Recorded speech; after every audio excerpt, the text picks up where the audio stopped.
The Seattle Animal Shelter says there's been an alarming increase in severe animal cruelty cases this year. The news coincides with one of their most urgent rescues ever at a home in West Seattle.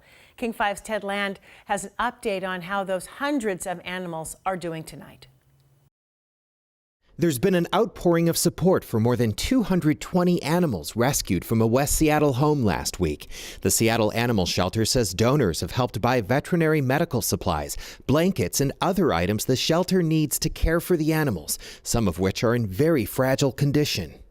They include 77 rabbits and 128 guinea pigs, plus chickens, chinchillas, dogs, and guinea fowl.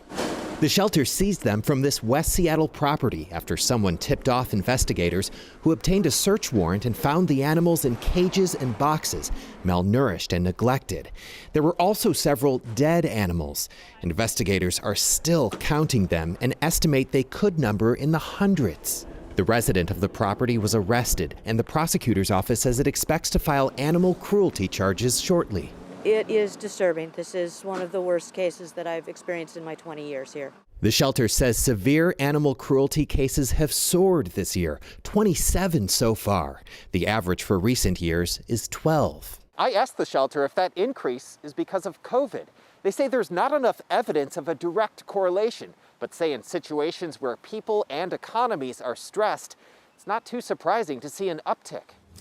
The rescue group Pasado Safe Haven says it's seen a rise in overall cases of abuse and neglect, including a group of 31 cats rescued from a large-scale hoarding situation in Yakima County last week.